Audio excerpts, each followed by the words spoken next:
Kulan wacan oo wanaagsan daawadayaal meel walba oo dunida aad ka joogtaan kusoo dhawaada musalsalka qof oo loonsaday canshaqa laba xalqadood ayuu muuqaalku ku falanqeynaynaa oo kala 292 iyo waliba 293 kadibna laba xalqadood kale ayaa inoo sii dhinaanaysa maadaama afar xalqadood ay yihiin labada xalqadood ee kale oo noo sii dhimanna muuqaal kaleet inaan isla maanta soo diyaarina ayaan rajeynaynaa waxaan ka hormaraynaa marka ugu horeyso labada xalqadood ee la daawaday arbaco iyo khamiis xalqadaha jimco iyo sabti la daawadanay isla maantina soo gudbinaan rajeynaynaa xalqada 292 ee ahayd xalqadii arbacada waxay ka bilaabanaysaa qoyskii Jafan oo markaasi ducay sameysanayaan waxayna u dabaaldegayeen munaasabad gaar ah ducadaasna waxaa la doonayaa inay hogaamiso baaqi oo xiriir cusub la bilaabayso saygeydii Samrad ducadaasi ay ku guda jireen waxaad arkaysaa Sonali oo markaasi ku qeylinayso Krishma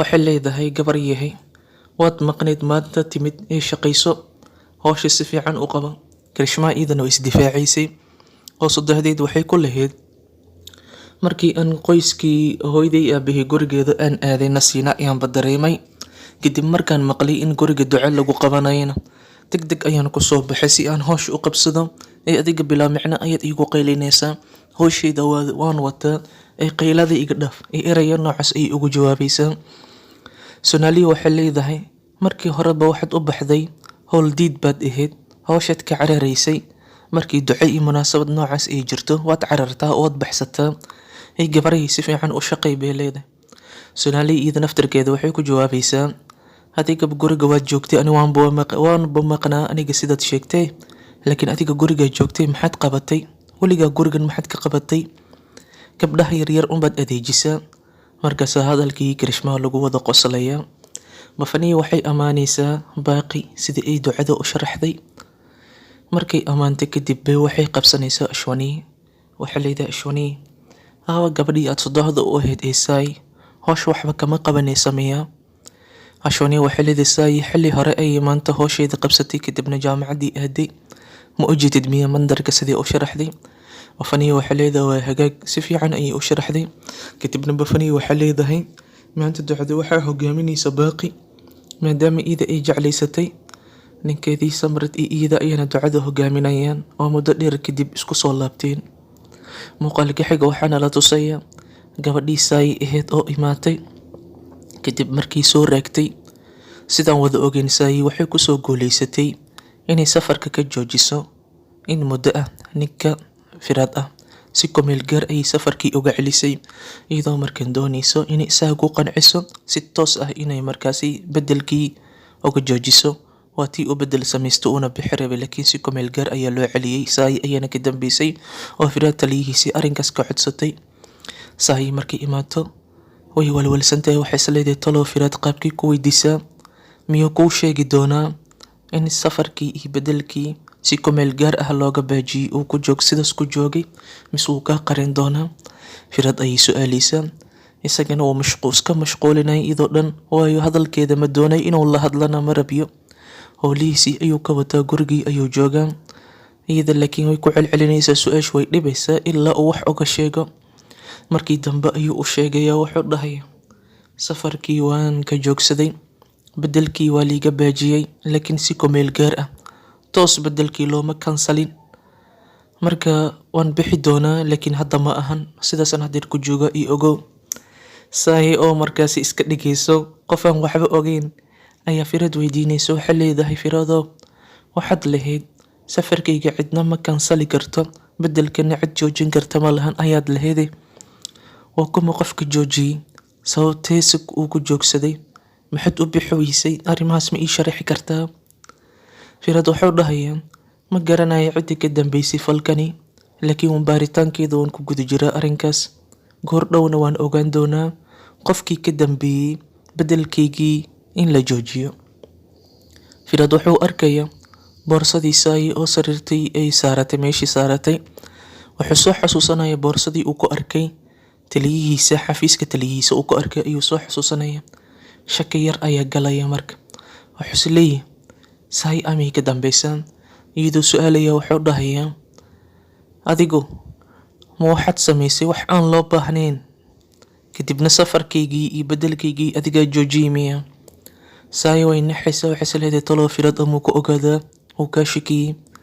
Markaasay leedahay qalad ayaad fahamsantahay, sidee sidaas uga dhihi kartaa? Wuxuu dhahayaa boorsadan oo kaleta ayaan ku arkay xafiiska taliyahayga, marka waxaan is dhahay inaad xafiiska timaaday, adigana aad waxaas oo dhan ka dambeysay.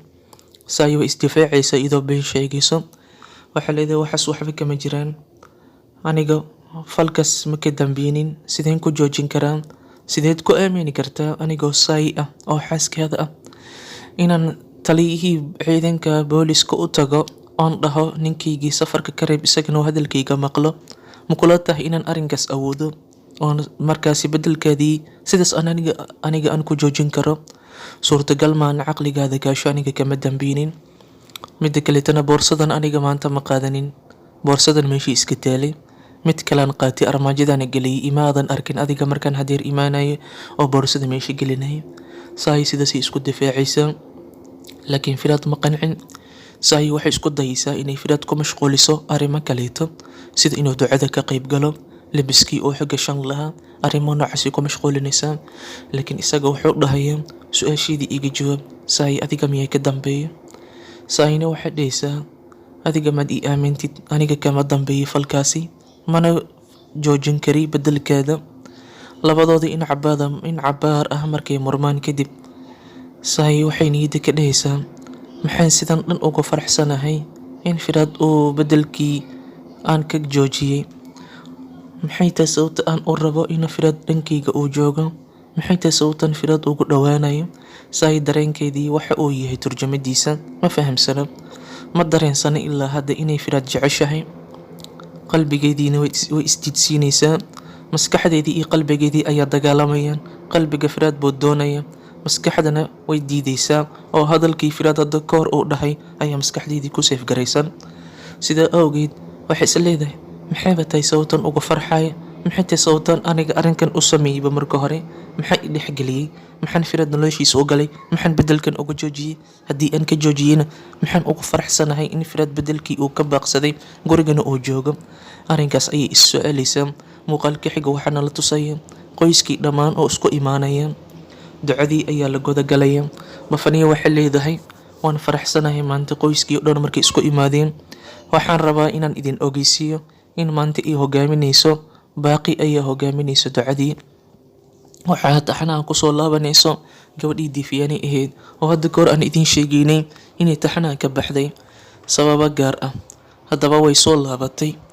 Markan waxaa macquul ah inay musalsal kala weysay, ama waxaa macquul ah in doorkeedii loo baahday oo sheekada sidaas kusii soconayso, laguna qancayay inay soo laabato.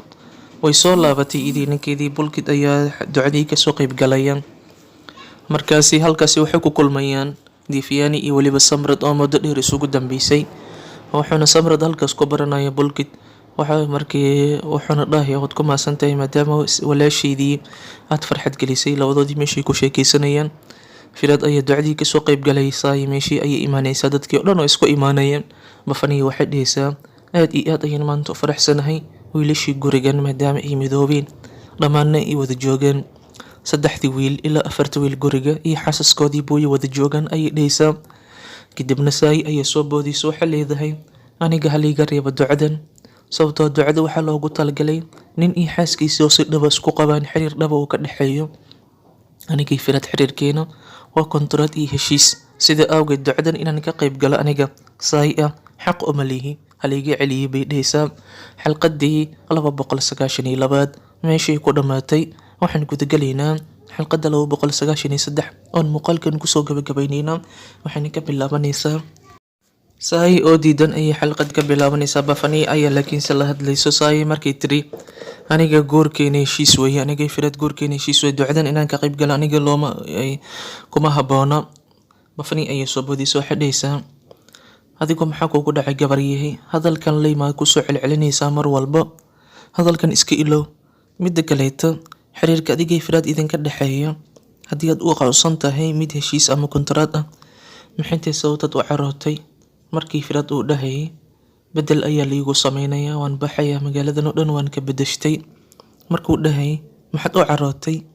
Waxaad kaloo lahayd Firaad xaaskiisa lama tashanayo, bedelkiisana aniga iimuusan sheegin iyo hadalla noocaas ayaad dhehaysay, maxaad ka waday? Aniga maad nagu cayaaraysaa? Saayi waxay dhehaysaa hadalladaasi waxaan u dhahayay maadaama xaaskiisa aan ahay, sidaasaan u dhahay ee wax kaleeta ma jiraan. Way isdifaacaysaa Saayi idoo qarinayso dareenkeeda.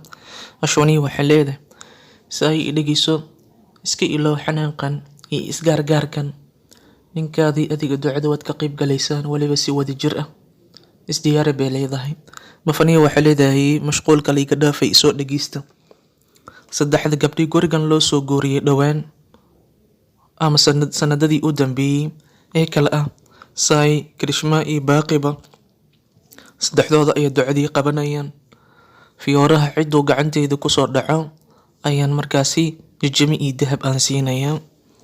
Waxay kala jeedaa meesha mandarkay joogaan caadi dhaqan ay sameeyaan way fiyoora meesha lasoo surayay oo sanamka kasoo dhacay gabadha gacanteeda kusoo dhacay taasay ka jeedaan.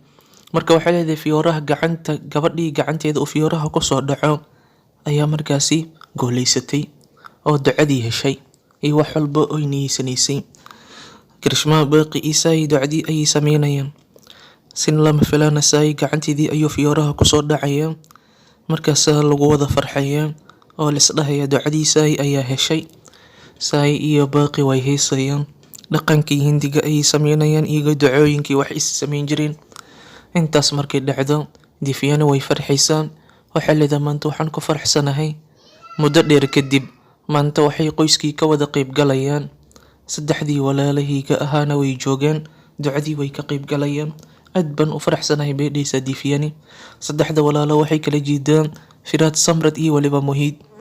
Markay sidaas dhacday kadib ducadiina ay dhammaato ayaa waxaa dhacayso in qoyskii ducadii toos uma dhammaan waxaa dhamaatay waxyaabihii mandarka ka sameynayeen. Kadibna qoyskii waxaa lagu fikirayaa in ciyaartii dhaqankii la sameeyo. Ciyaar iyo hidde dhaqan ay waliyihiin baa jirto. In gacmaha ragga isqabsadaan kadibna tartan meesha ka dhaco. Divyani waxay dhehaysaa tartankani waxaa ku guuleysanayso ama ku guuleysanayaan waxaa weeye waa Firaad iyo Samrad. Muhiid uma malayo inuu ku guuleysanayo bay dhehaysaa. Muhiid wuxuu dhahayaa sanadkan aniga ayaa markaasi guuleysanaya. Bafaniya waxay leedahay adiga mas-uuliyadaadaba ma dhoojisid oo nin mas-uul ah ma tihid, maxaad guuleysataa? Kadib waxaa dhacayso inay si gaar u wada sheekeystaan Shifani iyo Sani. Shifani waxay weydiinaysaa Sani sidee Firaad bedelkiisii uu ku baaqday bal ii sheeg. Sani wuxuu dhahayaa aniga ma ogi midaas, xitaa Firaad isaga qudhiisa ma oga oo ma garanayo qaabkii uu ku baaqday oo lagu cancel gareeyay bedelkiisii iyo safarkiisii. Shifani way yaabaysaa. Waxay dhehaysaa markaasi waxa suurtagal ah Saayi inay joojisay. Waayo Saayi iyada afka wax bay ka sheegaysaa laakiin indhaheeda iyo dareenkeeda markaan fiirino Firaad ayay si dhaba u jeceshahay. Sidaa awgeed iyada ayaa ka dambeysa in bedelkani uu baaqdo. Firaadna iyada safarka ka joojisay. Aniga ayaana midaas cadeynaya ayay dhehaysaa Shifani. Shifani waxay wacad ku martay inay Saayi ka sheegsiiso qaabkii ee bedelka Firaad ku joojisay. Ducadii ayaa socoto. Saayi ayaa la weynaya. Bafaniya waxay leedahay Saayi halkay ka baxday. Saayi oo durba dharkii iska soo bedeshay, saari qurux badanna soo xiratay ayaa meeshii imaanayso. Markay timaadana waxay foodinaysaa Bafaniya. Samrad meeshuu joogaa. Baaqi waxay leedahay Samrad muuqaalkiisay ammaanaysaa. Waxayna leedahay waa inaad ka qayb gashaa tartankani. Ninkii Firaad ahaa isagana wuu yimid. Isagoo markuu meesha imaado wuu caraysan yahay, wajigiisa farxad kama muuqato. Hooyadiisii Ashwani ayaa la hadlaysa. Waxay leedahay wiilkaygiioo caadi iska dhig, farxad muuji. Saayina waqti sii. Waa gabar yar oo wali si fiican caqligeeda uusan u qaangaarin. Waadna ogtahay midaasi. Marka Saayi inaad waqti siisid ayaan kaa doonayaa bay dhehaysaa. Isagana wuxuu dhahayaa ama niyadda uu ka dhahayaa marnaba suurtagal ma ahan inaan Saayi waqti kale siiyo ama fursad kale aan siiyo. Dhawaana nolosheeda oo dhan waan ka dhex baxayaa, waan ka fogaanayaa. Waxaa jirtay mar ay isquudinayeen lamaanaha isqabo oo Bafaniya iyo Ashwani waxay dhaheen lamaanaha isqabo midba midka kaleeto waa inuu quudiyaa sida Baaqi iyo Samrad oo kaleeto, Muhiid iyo Karishma oo kale, Firaad iyo Saayi oo kale. Saddex qof ma niyadda ka hadlayso markay isquudinayeen. Saddexda qof waxay kala yihiin Muhiid oo dhahayo waxaan ku ducaysanayaa Kirishma inay maskax fiican hesho sababtoo Kirishma mar walba Muhid ay dhibaysay intii ducada lagu guda jiray. Marka Muhid wuxuu leeyahay waxaan ku ducaysanayaa gabadhan inay maskaxdan ongolofaatada ibarka ah inay iska tagto mid fiican ay heshaan ku ducaysan fiican caqli degan maskax fiican inuu Ilaahay siiyo baan ku ducaysan buu dhahayaa Muhid. Sidoo kale waxaan idin ka hadlaysa baaqi waxay leedahay waxaan rabaa inaan Firaad ka masiirsiiyo waxaan oo dhan waxaan u sameynayaa inaan isaga ka masiirsiiyo oo inaan tusaa qiimahayga oo inaan tusaa inaan ka maarmo oo nolosha aan sii dhaqaajin kara la'aantiisa oo inaan tusaa sida aan aniga uga faraxsanahay Samrad iyo aniga xiriirkeena ma isku soo dhawaanshaheena inuu arka ayaan doonaya misana uu ka masiiro. Hadalladaas ay dhehaysaa gabadhii baaqi ahayd. Waxaa kaloo niyadda ka hadlaya qofka saddexdii niyadda ka hadlaya waa Firaad. Wuxuu dhahayaa goormaysay niyadayda i dareemi doontaa jacaylkan u hay i dareenkan u hay goormay fahmi doontaa. Hadalla noocaas ayuu dhahayaa isagana. Ugu dambeyn waxaa dhacayso in markan la qaban qaabiyo ciyaartii hidaha dhaqanka oo u dhaxaysay Firaad iyo Samrad. Muhid iyo Sani waxay dhahayeen waxaan u codeynay Firaad iyo Samrad inay ka qayb galaan laakiin way diidayaan Firaad iyo Samrad. Firaad wuxuu dhahayaa haddeer ma rabno waxaan inaan ka qayb galno guulaystaha Muhid ha lagu dhawaaqo. Samrad isagana wuxuu dhahayaa caruur ma nihin Ninaad iyo Omkar ayaa soo boodayaan waxay dhahayaan idinka haddeer caruur ma tihiin dad waaweyn ayaa tihiin laakiin hidaha dhaqanka kama tilaabsan karno waa inaad ka qayb gashaan. Baaqi ayaa ku qasbaysa Samrad inuu ka qayb galo waxaana dhahaysaa adigu waad taqaanaa maxaa qiimaada isugu tiraysaa booskaad u qalantidna waad garanaysaan ee ciyaarta ka qayb gal.